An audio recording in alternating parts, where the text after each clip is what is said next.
213-1100 or visit our website at shirazauto.co.za.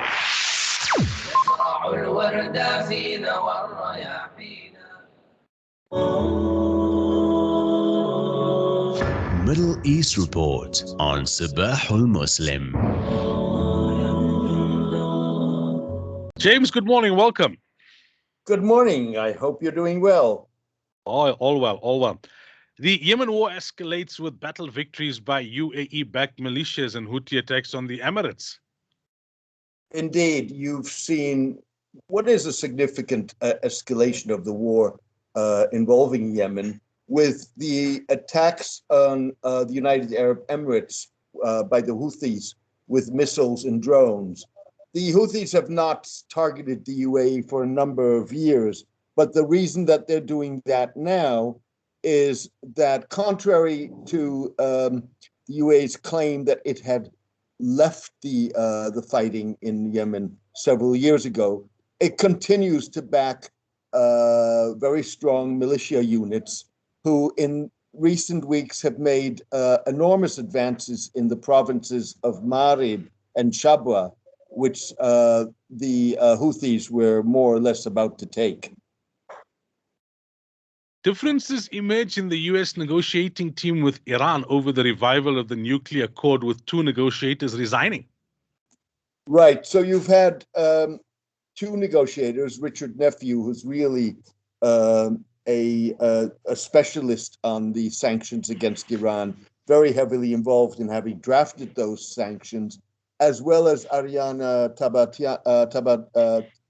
Tabatiani, having resigned from the negotiating team, but still remaining senior within the State Department.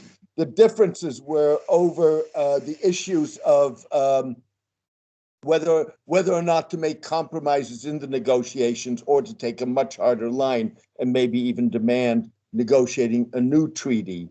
This comes at a moment at which yesterday Brett McGurk, another senior U.S. officials basically overseeing the negotiations, saying that he thought that a deal with Iran would be possible within the realm of the possible within the next few weeks, although he would not put any odds on that.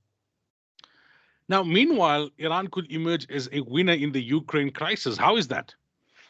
Right. So basically, the United States and Europe are threatening very severe sanctions against Russia if Russia invades Ukraine. If the United States was to impose such sanctions, then whatever U.S. sanctions that are imposed on Iran would no longer be of concern to Russia. With other words, Russia could, if it wished to, deal with Iran in a much more open and a much more comprehensive way, which would mean technology support, military sales, energy investments. So in effect, Iran could come out of the Ukraine crisis a winner. And then finally, the UAE gets high marks for revising its school books, even if they praise China as tolerant.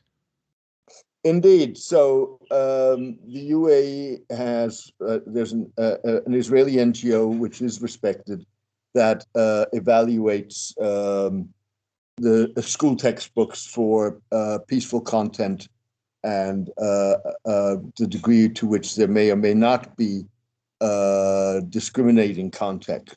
And the UAE in the last round a couple of weeks ago got a very high mark, basically saying that its school books were in line with international standards, and that all derogatory references to whether that's Jews, Christians, or other groups had been removed. However, at the same time, this report said that the UAE school books praised China for its religious tolerance and its respect for religions, which is a hard case to make given the brutal crackdown on Turkic Muslims in the northwestern Chinese province of Xinjiang. Right, James. As we conclude, I want to remind our listeners that you can check some of James' articles on his website, www.jamesdorsey.net. Dorsey spelled Dorsey. And you can also subscribe for his newsletter or blog via the website to get regular updates on what's happening in the Middle East. James, talk to you next week. Thank you, and thank you for the reference. Have a great week. All the best. Right, that was the Middle East update for this week. It's now 4 minutes to 8.